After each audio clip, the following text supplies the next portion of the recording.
Olá, tudo bem? Paz, tem uma palavra de Deus para compartilhar na reflexão de 7 de dezembro. 7 de dezembro, irmão, 7 de dezembro. Você está me ajudando em oração? Se está, continue, por favor. Se ainda não está, preciso muito da sua ajuda em oração. Se você estava e parou, olha, retoma. Preciso muito que você combata comigo nessas trincheiras, enquanto eu pessoalmente também oro por isso, para que consiga estar em dia com essas reflexões, tá? Na leitura do dia 17, foi de 1 Pedro 2 e Ezequiel 17 a 19, ok?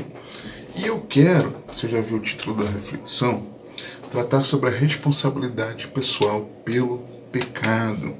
Muito importante, tá? Ezequiel 18, 1 a 4, diz-nos assim a santa e poderosa palavra de Deus. Eu sugiro que você pegue sua Bíblia e, se você não se opõe a marcar sua Bíblia, sublinhar, escrever coisas, informações ao lado, eu sugiro que você pegue sua Bíblia e faça isso, tá? Ou no mínimo um caderno, mas eu sugiro que você marque na própria Bíblia, se você não se opõe a isso. Diz-nos assim a santa e poderosa palavra de Deus. E veio a minha palavra do Senhor dizendo: que pensais vós os que usais esta parábola sobre a terra de Israel, dizendo: os pais comeram uvas verdes e os dentes dos filhos se embotaram? Vivo eu, diz o Senhor Deus, que nunca mais direis esta parábola em Israel. Eis que todas as almas são minhas, como o é a alma do Pai, assim também a alma do Filho é minha. A alma que pecar, essa morrerá. Amém?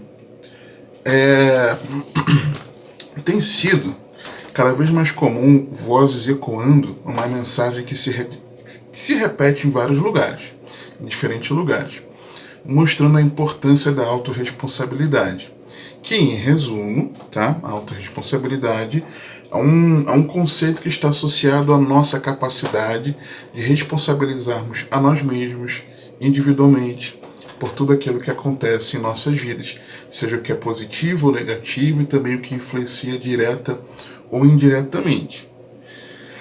É claro que certamente não somos responsáveis por cada caractere das linhas escritas na história de cada acontecimento em nossa vida. É óbvio que não. Eu me lembrei aqui de um exemplo bobo, mas para você entender, você vai entender. Por exemplo, se o caixa do você vai ao supermercado, está precisando comprar algo lá no supermercado. Se ao você chegar ao caixa do supermercado para ser atendido, ao guichê ali, e o caixa, o profissional que está ali para registrar a sua compra, receber o pagamento, se o caixa do supermercado ele te ofender porque você não se dirigiu a outro guichê, a um guichê próximo ali do lado, para ser atendido, pois naquele momento ele queria ir para a pausa do lanche dele e você não estava sabendo, mas ele queria. E porque você chegou, ele já te trata com grosseria, te responde mal. É óbvio que a responsabilidade é dele, não sua. Então essa história de tudo que nos acontece a responsabilidade é nossa. Não. Não necessariamente, tá? Não necessariamente, tá? Não é cada coisinha que acontece na nossa vida a responsabilidade é nossa. Não. Claro que não. Então esse conceito de que pregam por aí de autorresponsabilidade, especialmente nessa linha dos que trazem ensinamentos de autoajuda, de coaching também, tá? De melhorar performance, de alta performance, eu discordo, tá? Porque você não é responsável por cada coisa que acontece em sua vida. É óbvio que não, tá? Para começar, que você não foi responsável pelo seu nascimento. Para começo de conversa. Você não é responsável pelos pais que você tem. Você não é responsável pela criação que você teve. Você não é responsável. Para começo de conversa, tá? Mas vamos lá. Mas é importante não perder de vista o que a Bíblia diz. E há alguns meses, se eu lembro por alto, o Senhor me conduziu a uma certa veemência nessa reflexão, em dados momentos, que eu não queria, mas eu senti na hora, pelo que eu estou me lembrando, o Senhor me levando a isso, em que eu falei sobre a responsabilidade é toda sua. E ali vimos nessa reflexão que cada um é responsável por si mesmo e que essa responsabilidade pessoal é expressa em diferentes esferas. A responsabilidade com a vida pessoal, no cuidado da saúde, no estilo de vida, na vida profissional, no respeito às autoridades civis, sempre usando textos de a si mesmo, ti mesmo, você mesmo, tá?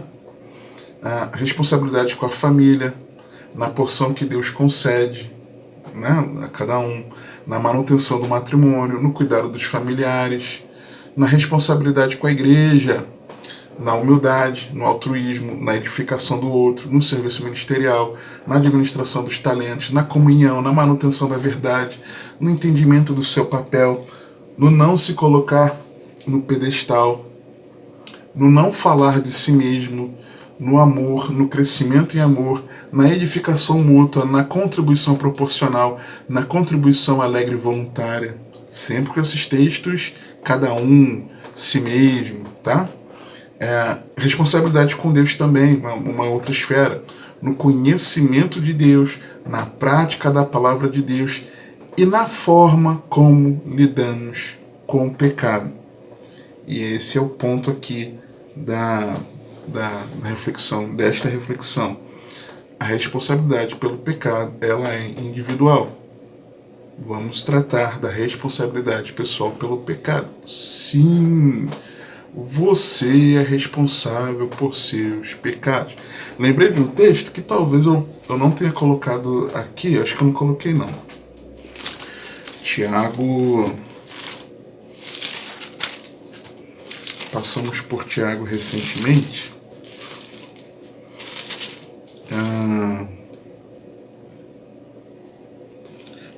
Tiago 1 foi do dia... Deixa eu ver aqui. Dia 1º, né? A primeira reflexão que eu trouxe foi sobre as misericórdias do Senhor, com base na Lamentações 3. Mas Tiago 1, versículo 12 a 15. Bem-aventurado o homem que suporta a tentação, porque quando for provado, receberá a coroa da vida, a qual o Senhor tem prometido aos que o amam. E eu entendo que aqui, como o termo traduzido como tentação ou provação, ele pode assumir um ou outro, dependendo do contexto, para mim no versículo 12 se encaixa bem com provação. Porque ele diz, porque quando for provado. Então, quando for provado, é uma provação. Mas aí o versículo 13. Ninguém sendo tentado, aí aqui sim, tentado, de Deus sou tentado, porque Deus não pode ser tentado pelo mal, e a ninguém tenta, mas cada um é tentado quando atraído e engodado pela sua própria concupiscência. Depois, havendo a concupiscência concebida, dá à luz o pecado, e o pecado, sendo consumado, gera a morte. Então, existe a esfera da responsabilidade com Deus e, especificamente aqui, na forma como lidamos com o pecado. Existe uma responsabilidade pessoal de cada um com o pecado. A responsabilidade pelo pecado é individual, tá? Isso é algo que é e ponto.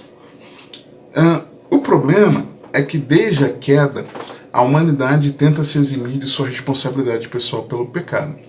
Gênesis 3, 9 a 13. E chamou o Senhor Deus a Adão e disse-lhe: Onde estás? E ele disse: Ouvi a tua voz soar no jardim e temi, porque estava nu e escondi-me. E Deus disse: Quem te mostrou que estavas nu? Comeste tu da árvore de que te ordenei que não comesses? Então disse Adão: A mulher que me deste por companheira, ela me deu a árvore e comi. E disse o Senhor, Deus à mulher: Por que fizeste isto? E disse a mulher: A serpente me enganou e eu comi. Adão não disse: Não, eu comi porque, Deus, eu me senti tentado e, sabe, eu quis experimentar mesmo. A mulher é a mesma coisa. Não, eu quis mesmo e foi algo que me chamou a atenção ali. Eu queria saber, ter o conhecimento do bem e do mal. Eles não assumiram a responsabilidade pessoal pelo pecado. Pelo contrário, desde o nascedouro do pecado, o homem, o ser humano, a humanidade, tenta se eximir dessa responsabilidade pessoal. E não pode ser assim. O seu familiar não é culpado por você ser grosseiro com ele.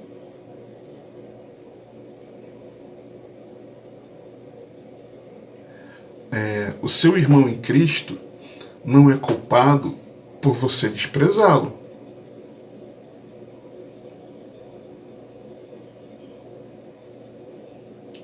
O seu chefe, o seu colega de trabalho, a empresa, não são culpados, não são responsáveis por você exercer mal a sua função e dar mau testemunho. Por exercer mal a função de fazer de qualquer jeito, com desleixo, sem respeitar os prazos, os horários. Estou dando exemplos bobos. As mulheres que andam com roupas curtas ou coladas aí pela rua, elas não são responsáveis por você, homem, desejá-las. A responsabilidade é sua. Mesma coisa, mulheres. Aliás, mulheres que desejam mulheres. Você é responsável por esse desejo aí dentro de você. Ou então, irmãzinha, desejando os homens. Porque estava com a roupa colada no corpo, mostrando a forma do peitoral, o braço. As mulheres gostam de língua de perna, né? Já ouvi muito, época de trabalho, escola, né? Faculdade, as irmãs as mulheres ficarem falando de perna a perna, olha aquela perna, não sei o quê. Você é responsável por aquilo, por você desejar esse homem. Você, funcionário, é responsável por você sucumbir à tentação de você fazer aquela prática errada para ganhar um dinheirinho, no engano lá no seu trabalho, enganando o cliente, enganando a empresa, às vezes, enganando o governo. A responsabilidade não é da sua necessidade e muito menos da oportunidade. A responsabilidade é sua. Como é que faz? A responsabilidade não é do seu pastor por você não conhecer a Deus. Se você tem uma Bíblia, né, você pode ler. A responsabilidade não é sua, não é dele. Ele tem uma parcela de responsabilidade de não te instruir como deveria. Mas você tem responsabilidade do seu conhecimento de Deus. A responsabilidade não é dos irmãos que trabalham na atividade do culto, lá na organização do culto, seja na área que for, no som, nos instrumentos, cantando, em tudo. Por você dizer que não pôde prestar ali o seu melhor culto a Deus, responsabilizando os irmãos. Não. A responsabilidade é sua. A responsabilidade é sua quando você diz... Tem coisas que eu já ouvi que eu não concordo. Várias coisas, né? o pregador tal me levou a pecar durante a pregação. Como assim? Como ele te levou a pecar? Você que se levou a pecar. Que de repente a pregação estava entediante para você, ou superficial, ou muito difícil de você compreender, você estava com a cabeça em outras coisas, estava cansado. A responsabilidade é sua de você não prestar atenção, não é do outro. Então, não estou dizendo que cada um desses outros não tragam algum impacto para que te ajude a você fazer aquilo que não deveria. Mas a responsabilidade é sua, é minha, individualmente, tá? Pelo nosso pecado. E aí, olhando aqui para o texto, e veio a mim a palavra do Senhor dizendo: que pensais vós os que usais esta parábola sobre a terra de Israel, dizendo: os pais comeram uvas verdes, os dentes dos filhos se embotaram? Vivo eu, diz o Senhor Deus, que nunca mais direis esta parábola em Israel. Eis que todas as almas são minhas, como o é a alma do Pai. Assim também a alma do Filho é minha. A alma que pecar, essa morrerá. De forma equivocada, tinha ali uma ênfase na solidariedade em grupo, que levou a uma visão de que o indivíduo não tinha responsabilidade sobre seus próprios pecados. Por exemplo, você lembra lá do pecado de Acã, tá? E que aí gerou consequências a todo o povo. Lembra do pecado de Acã, Josué? Capítulo 6. Agora eu estou na dúvida se é o 6 ou 7. Mas um dos dois. Pecado de Acã, consequências sobre o povo? Claro que sim. Mas a responsabilidade pelo pecado era de Acã. São coisas diferentes.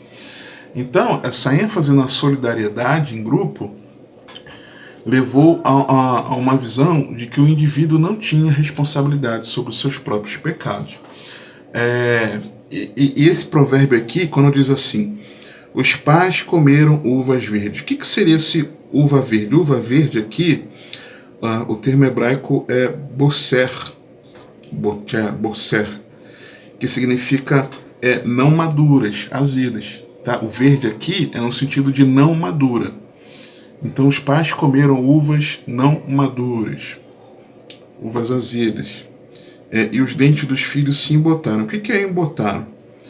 O termo hebraico, estava vendo, se não me engano, é kahá, K-A-H-A-H, kahá, se eu não me engano. Tirar o gume, tirar o fio, tirar o fio do dente, tirar a ponta, entendeu? Tirar a ponta do dente. O dente ficar áspero. É isso o sentido. Então, era um provérbio que dizia: olha, quem come uva não madura, azeda, o dente perde o fio. Ele fica áspero, tá? Essa é a ideia do significado aqui. E do ser verde com o embotar. Qual a junção da uva verde com o dente? É isso. E por que quando a gente fala assim, os pais comeram, os dentes dos filhos se embotaram? Ou seja, o pai era para dizer que os pais pecaram, consequentemente viriam uma correspondência aos filhos. A consequência viria sobre os filhos, tá? Então, os filhos estão vivendo isso por aquilo que os pais fizeram, tá? Esse é o sentido.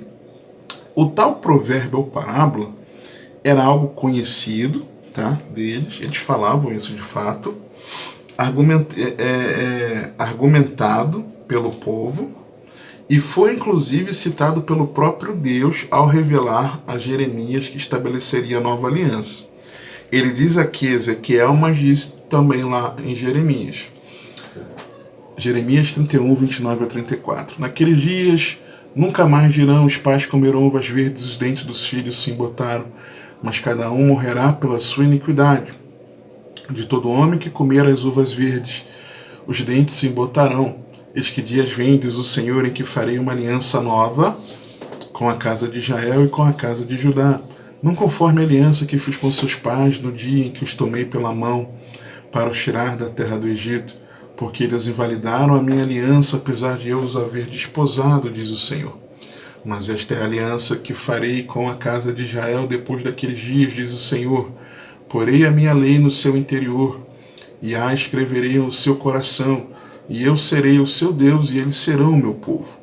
E não ensinará mais cada um a seu próximo, nem cada um a seu irmão, dizendo: conhecei ao Senhor, porque todos me conhecerão, desde o menor até o maior deles, diz o Senhor, porque eles perdoarei a sua maldade e nunca mais me lembrarei dos seus pecados. Então Deus estava falando: ó, acabou, para de falar isso, porque estabelecerei uma nova aliança, e nessa nova aliança que estabelecerei, ninguém mais vai ficar falando esse provérbio, ok? Então, é o que Deus está dizendo aqui. Aí, Deus usa Ezequiel, é uma palavra que veio do Senhor para ele. Então era Deus falando, trazendo uma profecia para ele. E nessa profecia, o Espírito Santo fez questão de ser bem didático, de trazer um encadeamento, por isso que eu comentei para você o encadeamento de você anotar, se for o caso, se assim não te ferir, né? Mas talvez você então anota no caderno, é de você fazer isso aqui, ó, porque aqui o texto ele começa a descrever 3 gerações para mostrar que cada indivíduo havia sofrido por seus próprios pecados. O indivíduo simbolizando a geração, né? Pai, filho, neto. Aí, eu, por exemplo, eu anotei aqui no rodapé, minha Bíblia aqui ela não tem referências nem nada, então tem esse espaço aqui embaixo que eu escrevo mesmo, ou eu escrevo na lateral aqui antes, ou eu escrevo aqui. Então você vai ver que eu escrevi aqui primeira, segunda e terceira gerações, tá? Eu escrevi aqui, e na lateral aqui, eu coloquei que a primeira ela vem daqui, segue aqui, começa a segunda geração, e depois a terceira geração começa aqui. Então, para mim, me ajuda, tá? E eu vejo como o Espírito Santo foi didático nisso aqui. Dos versos 5 a 9, nós temos a primeira geração. A primeira geração, ela é justa e viverá. Vamos lá. Sendo, pois, o homem justo e praticando juízo e justiça, não comendo sobre os montes, nem levantando seus olhos para os ídolos da casa de Israel, nem contaminando a mulher do seu próximo, nem se chegando à mulher na sua separação, não oprimindo a ninguém, tornando ao devedor o seu penhor, não roubando, dando seu pão ao faminto e cobrindo a um com roupa, não dando seu dinheiro à usura e não recebendo demais, desviando a sua mão da injustiça e fazendo verdadeiro juízo entre homem e homem, andando nos meus estatutos e guardando os meus juízos e procedendo segundo a verdade, o tal justo certamente viverá, diz o Senhor Deus. Então, do 5 ao 9, uma primeira geração justa, que faz juízo e justiça, procede retamente e viverá. E aí é importante ressaltar, o Espírito Santo é maravilhoso, porque o exemplo dessa primeira geração é sobre aquilo que a Bíblia sempre nos ensina, por toda a palavra de Deus, Antigo e Novo Testamento. O novo homem foi criado para andar em santidade e justiça. Nós vemos isso lá em Efésios 4:24. Agora, minha mente...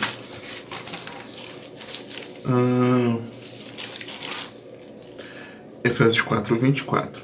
E vos revistais do novo homem que segundo Deus é criado em verdadeira justiça e santidade. É isso aí. Então, mas por toda a Bíblia, tá? Desde o Antigo Testamento. Fala do amor vertical, versículo 5, 6, parte B, 6 na parte D, o versículo 9, ou seja, a vida com Deus, a piedade, a santidade, e o amor horizontal, versículos 6 da parte C até o 8 está falando no lidar com o próximo, né? O relacionamento com o próximo em justiça. Então, se alguém é alguém que anda em santidade e justiça, é alguém que não está em pecado, tá? Ela não vai ser responsabilizada por pecado, tá? Se ela não praticar pecado. Dos versículos 10 a 13, nós temos a segunda geração. Essa é má e pagará por seu pecado. Veja comigo aqui. E se ele gerar um filho ladrão, quem gerar? Esse que era da primeira geração que viverá por fazer o certo. Então, o que fazia o certo gerou um filho, tá?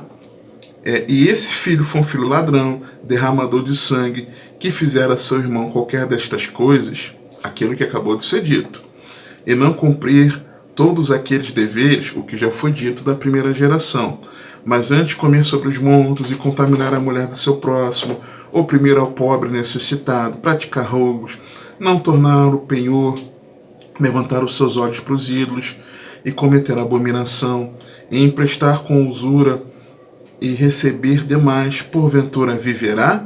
Não viverá. Todas estas abominações ele fez, certamente morrerá, o seu sangue será sobre ele. Ok? Então a segunda geração, filho daquele que era justo, vamos chamar assim, ou que procurava viver para a glória de Deus, se o filho começar a praticar o pecado, ele vai ser responsável pelo seu pecado. Tá? É o que o texto está dizendo. Aí vem a terceira geração, que é o filho deste, que está andando no erro. Né? Filho do que está andando no erro, da segunda geração, e neto do que fazer o que era certo da primeira geração. 14 a 18. E eis que também se ele gerar um filho que veja todos os pecados que seu pai fez, e vendo-os não cometer coisas semelhantes, não comer sobre os montes, não levantar os seus olhos para os ídolos da casa de Israel, e não contaminar a mulher de seu próximo, e não oprimir a ninguém, e não retiver o penhor, e não roubar, der o seu pão ao faminto, e cobrir ao nu com roupa, desviar do pobre a sua mão, não receber usura e juros, cumprir os meus juízos, e andar nos meus estatutos, o tal não morrerá pela iniquidade de seu pai, certamente viverá.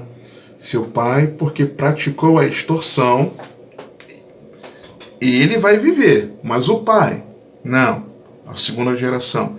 Seu pai, porque praticou a extorsão, roubou os bens do irmão e fez o que não era bom no meio do seu povo, eis que ele morrerá pela sua iniquidade. Ok? Então a terceira geração é justa, por isso viverá. O pecado de seu pai não será imputado a ela, tá? Vimos aqui no verso 17. Mas o seu pai, que é aquele da segunda geração, morrerá. E aqui é importante ver, entendeu?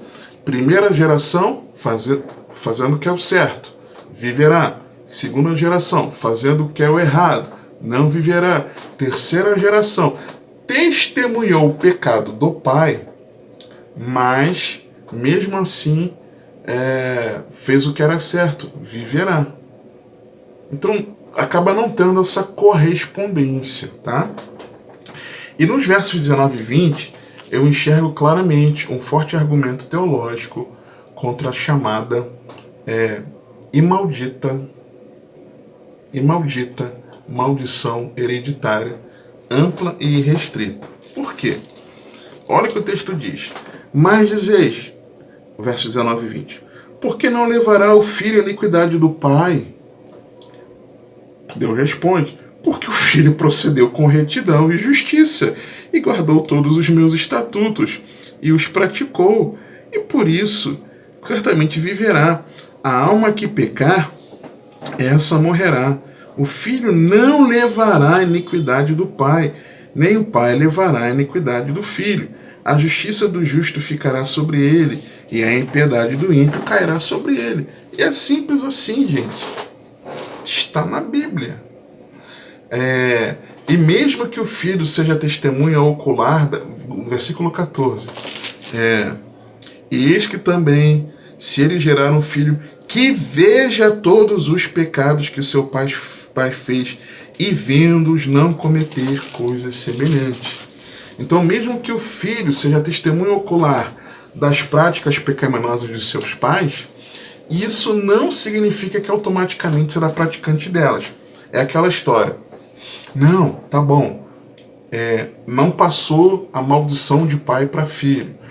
Mas ele estava lá na casa, né? Ele testemunhou os pecados dos pais, foi criado assim nesse ambiente, então não tem jeito, ele vai fazer a coisa errada. Negativo. Não necessariamente ele vai fazer a coisa errada. Tá? E é importante nós ressaltarmos que a maldição que existe, ela é por conta do pecado. A bênção é pela obediência. E a maldição? A maldição é pelo pecado, gente. Isso está na Bíblia. Ok? Então é importante esse entendimento. Êxodo 20, versos 5 e 6. Mas lá em Êxodo, quando fala de visitar a iniquidade até a terceira e quarta geração. Presta atenção que a Bíblia diz. Não te encurvarás a elas, nem as servirás, porque eu, o Senhor teu Deus, sou zeloso, que visito a iniquidade dos pais nos filhos. Ok. Até a terceira e quarta geração. Ok, tudo bem. Né? Daqueles que me odeiam. Se o filho aqui viu o pai praticou o pecado, ele até viu o pai praticar o pecado, mas ele não odeia o Senhor, pelo contrário, ele ama o Senhor, o pecado do pai, a maldição hereditária que vem por causa do pecado, ela não é sobre ele. É simples assim, tá? Tá na Bíblia. E faço misericórdia a milhares dos que me amam e aos que guardam os meus mandamentos. Então, se alguém que ama e guarda os mandamentos do Senhor, a visitação da iniquidade dos pais nos filhos, até a terceira e quarta geração, não será sobre ele. Por quê? Porque ele ama o Senhor e vive a palavra de Deus. É simples, tá? E logo, havendo o arrependimento de pecados, pela fé em Jesus Cristo, a maldição está desfeita na cruz do Calvário. Ponto. Deus estabelece aqui uma importante base teológica sobre a responsabilidade individual pelo pecado, com duas premissas fundamentais. Primeiro, o pecador morrerá. E Deus argumenta por quê? Versículo 4, ano 4. Eis que todas as almas são minhas. Então, o pecador morrerá porque todas as almas pertencem a Deus. E ele tem total autoridade para definir as consequências pelo pecado. Romanos 6,23a diz, porque o salário do pecado é a morte. Salário é aquilo que o empregador é obrigado a te dar, a te pagar, por você desempenhar uma tarefa ali. É o pagamento obrigatório que o trabalhador recebe. Se o seu trabalho foi praticar o pecado, o seu pagamento obrigatório que você receberá é a morte espiritual, tá? E, consequentemente, eterna. Romanos 3,23. Porque todos pecaram e destituídos estão da glória de Deus. Deus definiu. O pecado vai manter o ser humano longe de mim, e todos já nascem no pecado. E aquele que permanecer no pecado vai morrer eternamente. Deus estabeleceu isso por quê? Porque as almas pertencem a Ele. Ponto. A segunda premissa é de que o justo viverá. Mas aí, mas como será possível se todos pecaram? Isso é simples também. Lembra que por meio de Jeremias, li com você, Jeremias 31, 29 a 34, Deus falou que a parábola não mais seria dita com cada um morrendo por sua iniquidade, mas que ele faria uma nova aliança? Então, Deus definiu que o justo viverá pela fé em Cristo Jesus. Porque ele é justificado em Cristo. Romanos 1, 17. Porque não me envergonho do evangelho de Cristo, pois é o poder de Deus para a salvação de todo aquele que crê, primeiro do judeu e também do grego, porque nele se descobre a justiça de Deus de fé em fé, como está escrito, mas o justo viverá pela fé. Então, quando nós cremos que Jesus Cristo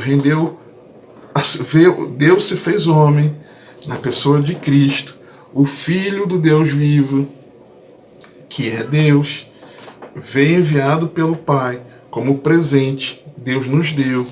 Ele veio, se humilhou em forma humana, nasceu gerado do Espírito Santo, portanto, nasceu sem pecado, porque ele não nasceu da semente humana, ele nasceu gerado do Espírito Santo em uma humana, mas ele não nasceu da semente de um homem, de um ser humano. Então, Deus se fez homem. E como é que se deu isso? Milagre do Espírito Santo, tá?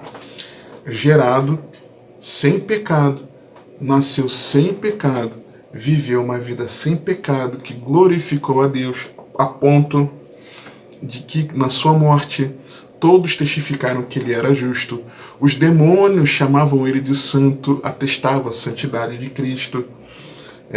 Jamais pecou, mas ele, sendo justo, morreu por nós, injustos, para tomar a maldição que era sobre nós, lançar sobre ele na cruz, sendo feito maldição no nosso lugar, sendo feito maldito em nosso lugar, levando a nossa maldição, levando a punição pelos nossos pecados, para que, por meio do seu sacrifício, do seu sangue derramado naquela cruz, nós fôssemos perdoados pela fé nele,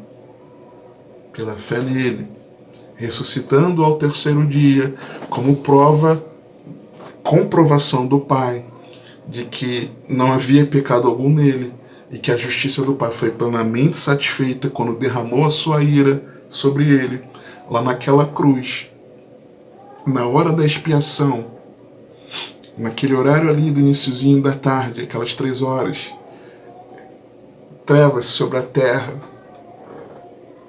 A criação se envergonhou e lamentou de ver Deus entregando a sua vida por nós, aquilo tudo que estavam fazendo com ele.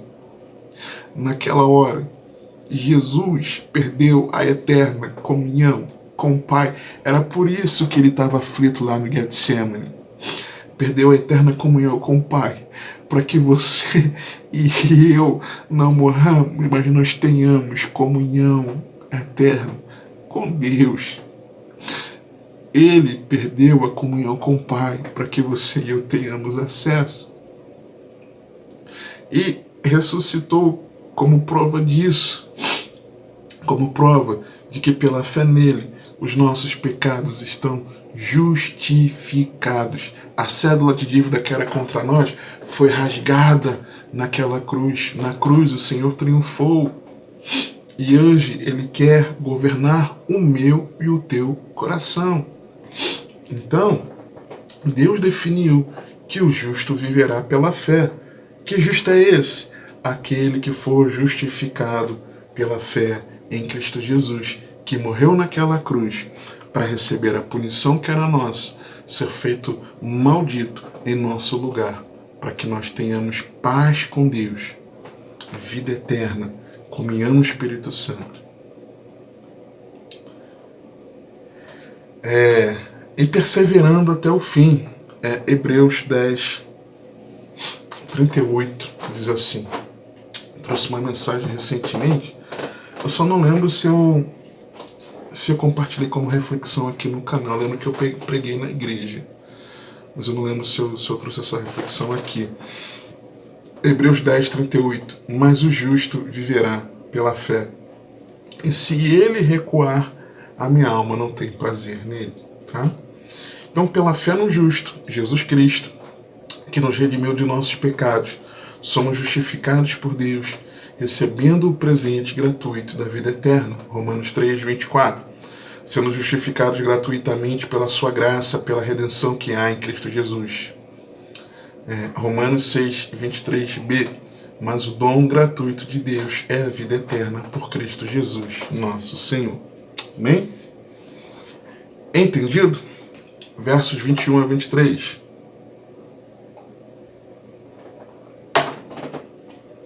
Diz assim o texto.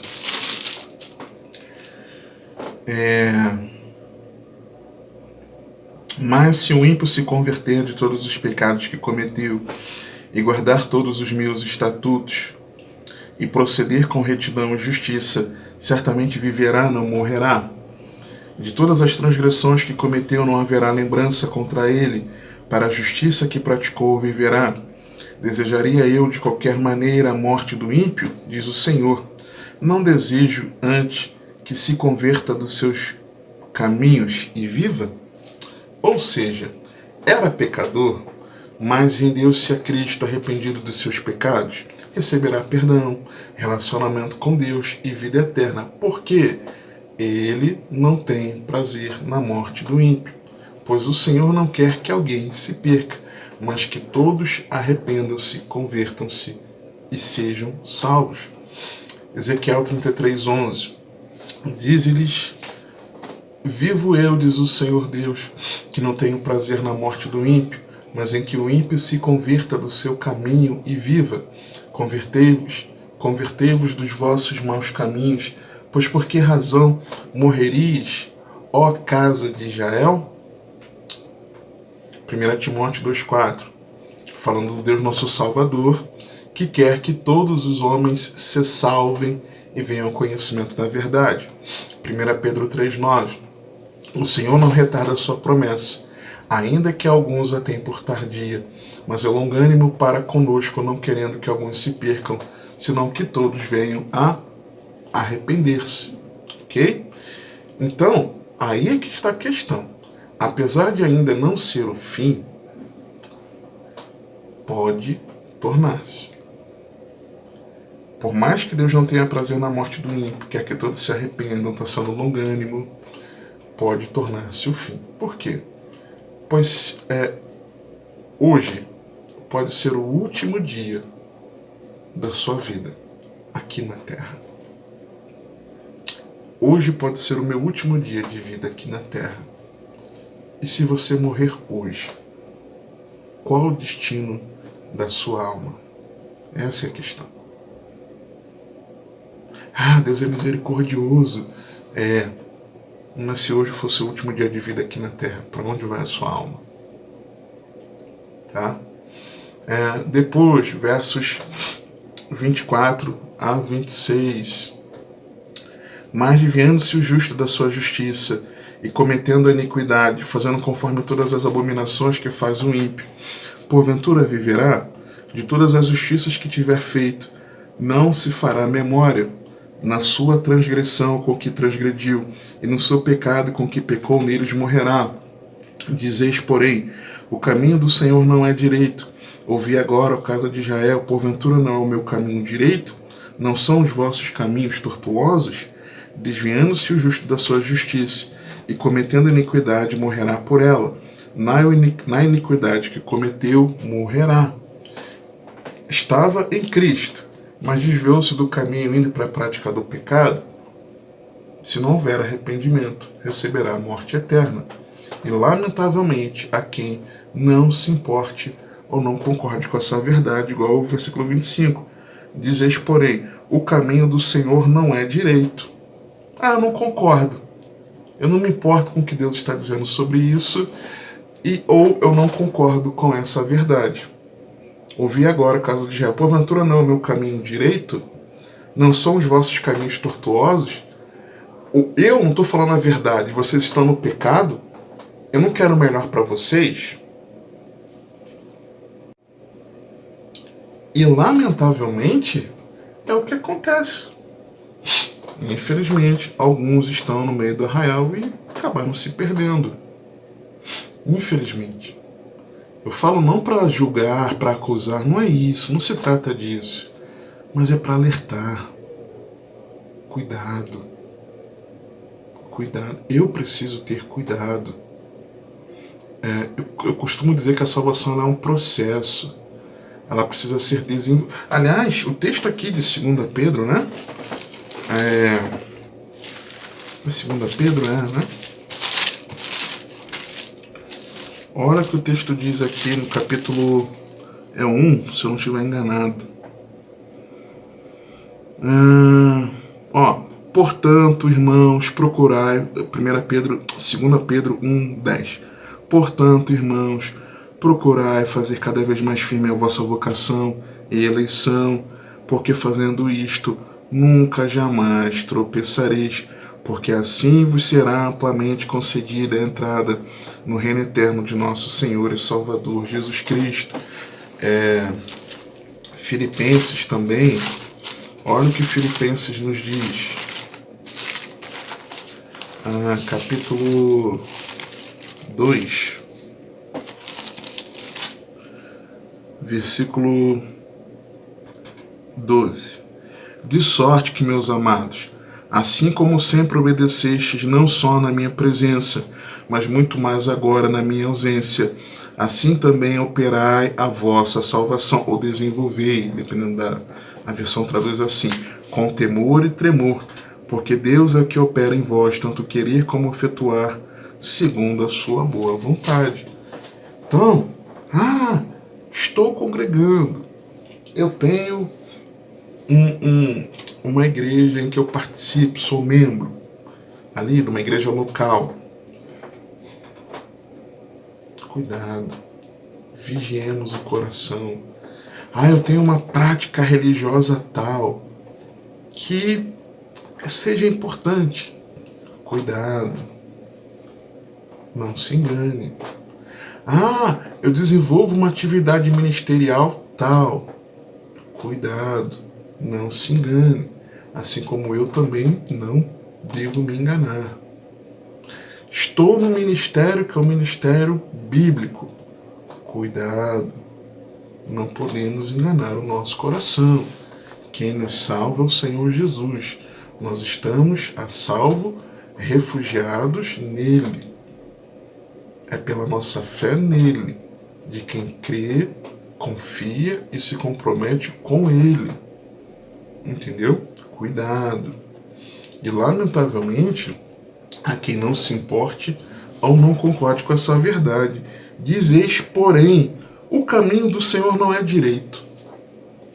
Deus está falando, olha, se o justo se desviar e for para a iniquidade, fazendo como essas obras do ímpio, porventura ele vai viver? De jeito nenhum. As justiças que tiver feito não se fará memória. Acabou. Eu tenho tantos anos de caminhada com Cristo. Se desviou do caminho e perseverou desviado,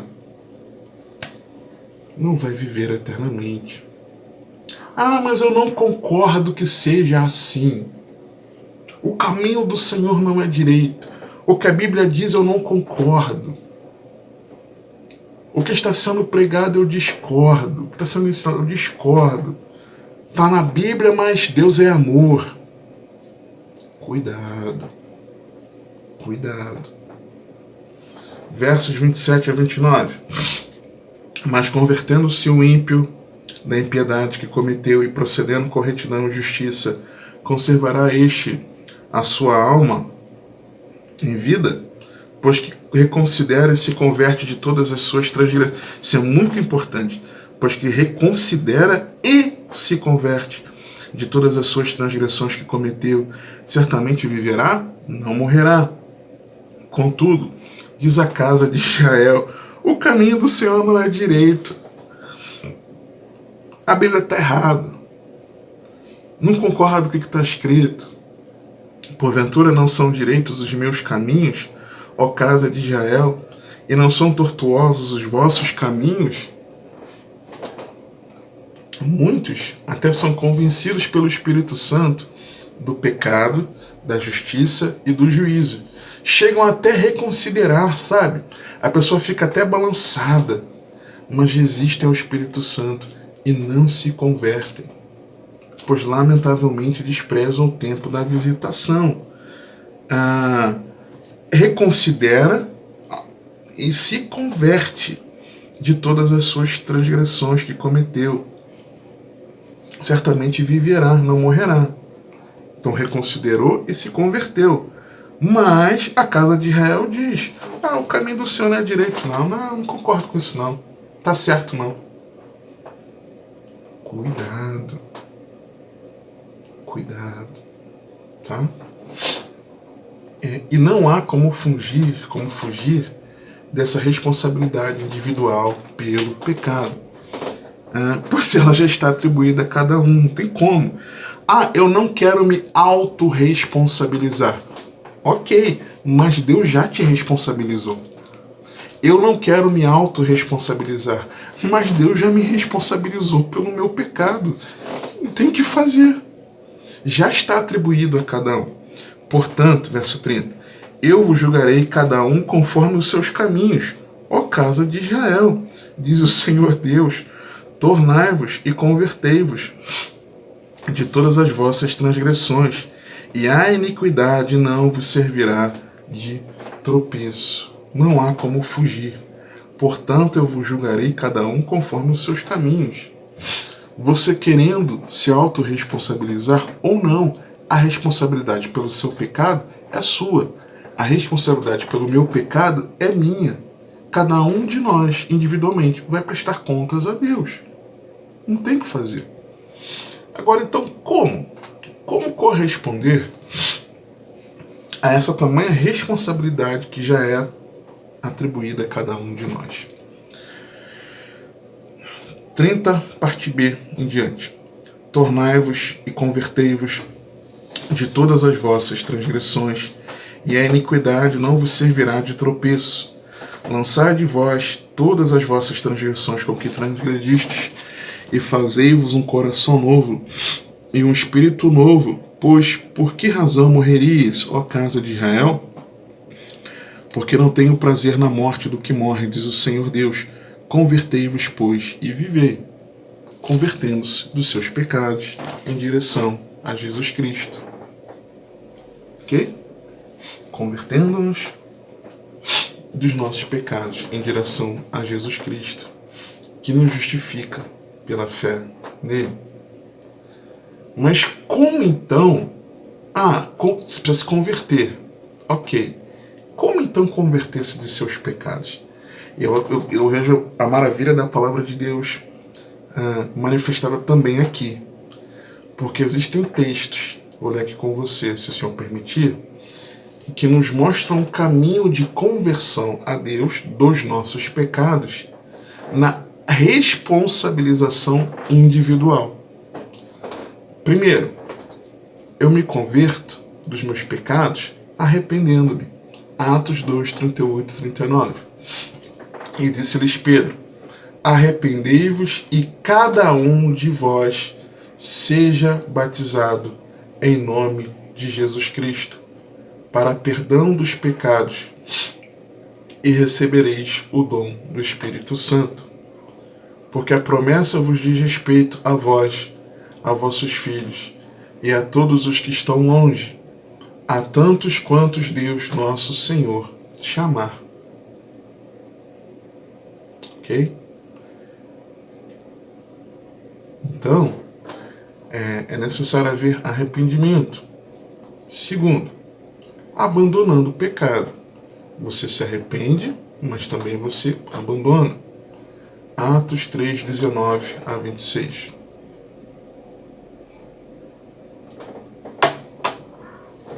Arrependei-vos, pois, e convertei-vos, para que sejam apagados os vossos pecados, e venham assim os tempos do refrigério, pela presença do Senhor, e envie ele a Jesus Cristo, que já dantes vos foi pregado, o qual convém que o céu contenha até os tempos da restauração de tudo, dos quais Deus falou pela boca de todos os seus santos profetas, desde o princípio, porque Moisés disse aos pais: o Senhor vosso Deus levantará de entre vossos irmãos um profeta semelhante a mim. A ele ouvireis em tudo quanto vos disser. E acontecerá que toda alma que não escutar esse profeta será exterminada dentre o povo.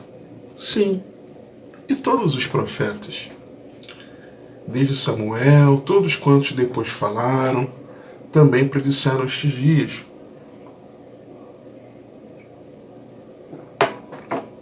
Vós sois os filhos dos profetas e da aliança que Deus fez com nossos pais, dizendo a Abraão: na tua descendência serão benditas todas as famílias da terra. Ressuscitando Deus a seu Filho, Jesus, primeiro enviou a vós, para que nisso vos abençoasse no apartar a cada um de vós das vossas maldades. Então, cada um se arrependa, cada um abandone o pecado. Terceiro, mantendo o perdão recebido. Como assim, irmão? Perdoando. Mateus 18, 32 a 35. Então, o seu Senhor é aquele texto do exemplo que Jesus dá. Você vai entender aqui, né, o contexto. Melhor ler. Então, o seu Senhor, chamando-o à sua presença, disse-lhe: servo malvado, perdoei-te toda aquela dívida. Lembra? Um valor incalculável de alguém pagar em vida. Porque me suplicaste. Não devias tu igualmente ter compaixão do teu companheiro, como eu também tive misericórdia de ti? E indignado, o seu Senhor o entregou aos atormentadores, até que pagasse tudo o que lhe devia. Assim vos fará também meu Pai Celestial, se do coração não perdoardes cada um a seu irmão as suas ofensas. Ou seja, quem não perdoa quem lhe ofendeu, julgando que a ofensa que recebeu é maior do que a sua própria ofensa a Deus, vai perder o perdão recebido. Jesus disse. Então, é necessário fazer essa manutenção, ok? Perdoando. Eu confessei meu pecado a Deus, eu abandonei, eu me arrependi, confessei e abandonei. Ok, mas aí você mantém o pecado de não perdoar, de guardar a mágoa, de guardar o rancor? Sinto muito. Seu perdão está anulado. Ok? Quarto, resistindo à tentação. Eu me converto arrependendo-me, abandonando, fazendo a manutenção, que é eu liberando perdão, resistindo à tentação. Tiago 1, 13 a 15. Sim, aquele texto eu tinha posto aqui sim. Ninguém sendo tentado, diga, de Deus sou tentado, porque Deus não pode ser tentado pelo mal. E aí ninguém tenta, mas cada um é tentado quando atraído e engodado pela sua própria concupiscência. Depois, havendo a concupiscência concebida, dá à luz o pecado, e o pecado sendo consumado gera a morte. Então, eu preciso resistir à tentação, mas cada indivíduo é tentado quando atraído e engodado pela sua própria concupiscência. Quinto, desejando viver a vontade de Deus. 1 Tessalonicenses 4, 1 a 7. Finalmente, irmãos, vos rogamos e exortamos no Senhor Jesus que, assim como recebestes de nós, de que maneira convém andar e agradar a Deus, assim andai para que possais progredir cada vez mais. Porque vós bem sabeis que mandamentos vos temos dado pelo Senhor Jesus, porque esta é a vontade de Deus, a vossa santificação, que vos abstenhais da fornicação, que cada um de vós saiba possuir o seu vaso de santificação e honra, não na paixão da concupiscência, como os gentios que não conhecem a Deus. Ninguém oprima ou engane a seu irmão em negócio algum, porque o Senhor é vingador de todas estas coisas, como também antes vos dissemos e testificamos, porque não nos chamou Deus para a imundícia, mas para a santificação, a vontade de Deus. Porque esta é a vontade de Deus, a vossa santificação. Então, desejando viver a vontade de Deus. Tá? Sexto, lembrando que está voltando para casa. 1 Pedro 1, 17 a 23.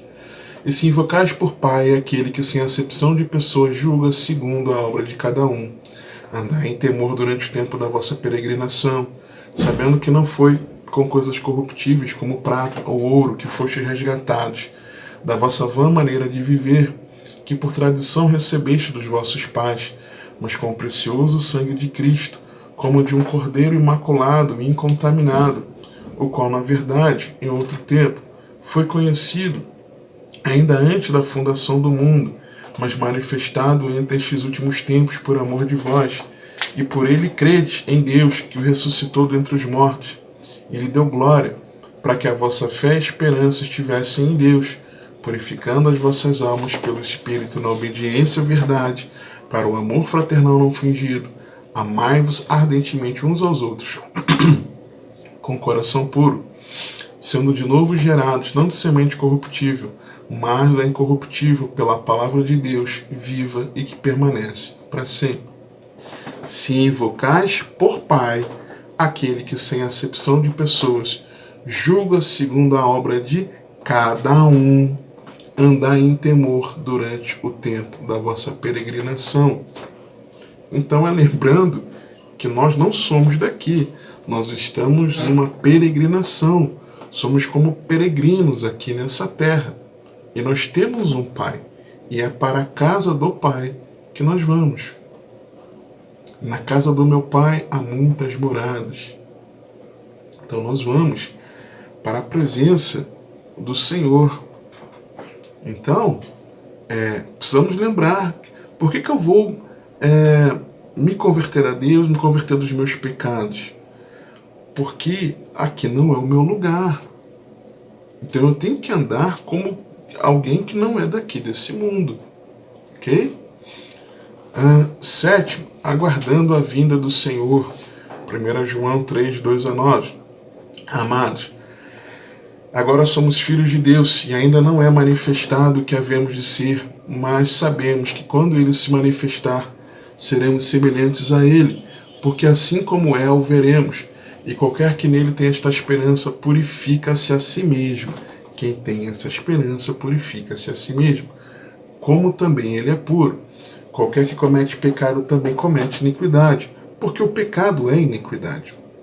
E bem sabeis que ele se manifestou para tirar os nossos pecados, e nele não há pecado. Qualquer que permanece nele não peca. Qualquer que peca não o viu nem o conheceu. Filhinhos, ninguém vos engane. Quem pratica a justiça é justo, assim como ele é justo. Quem comete o pecado é do diabo, porque o diabo peca desde o princípio. Para isto o Filho de Deus se manifestou, para desfazer as obras do diabo.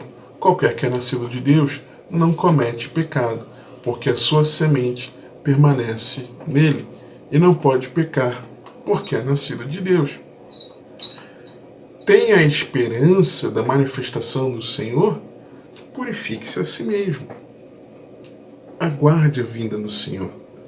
Ame a vinda do Senhor. Em último lugar, entregando a Deus toda glória. Lucas 18, 9-14. E disse também esta parábola a uns que confiavam em si mesmos, crendo que eram justos e desprezavam os outros. 2 homens subiram ao templo para orar, um fariseu e o outro publicano. O fariseu, estando em pé, orava consigo desta maneira: Ó Deus, graças te dou, porque não sou como os demais homens, roubadores, injustos e adúlteros, nem ainda como este publicano. Jejuo 2 vezes na semana e dou os dízimos de tudo quanto possuo. O publicano, porém, estando em pé de longe, nem ainda queria levantar os olhos ao céu, mas batia no peito, dizendo: Ó Deus, tem misericórdia de mim, pecador. Digo-vos que este desceu justificado para a sua casa, e não aquele, porque qualquer que a si mesmo se exalta será humilhado, e qualquer que a si mesmo se humilha será exaltado. Então nós não devemos ser como o fariseu, que se exalta dizendo: eu não sou pecador, eu não faço como ele. Pelo contrário, cada um de nós, confiando na misericórdia de Deus, nos humilhemos ao Senhor e entregando a Ele a glória de sermos perdoados, de sermos justificados pela fé em Cristo Jesus, nos humilhando nos humilhando em conversão a Ele dos nossos pecados. Então, se você render-se a Jesus como seu Senhor e Salvador pessoal para sempre, arrependido de seus pecados, em completa conversão a Deus, a velha vida de pecado, ela não será tropeço, mas você será uma nova criatura, vivendo para a glória de Deus. E como o texto diz, nós vimos aqui, certamente viverá. Certamente viverá. Essa é a responsabilidade pessoal pelo pecado que cada um de nós tem. Que o Senhor te abençoe e te guarde, que Ele te conduza e governe a sua vida, porque você tem acesso.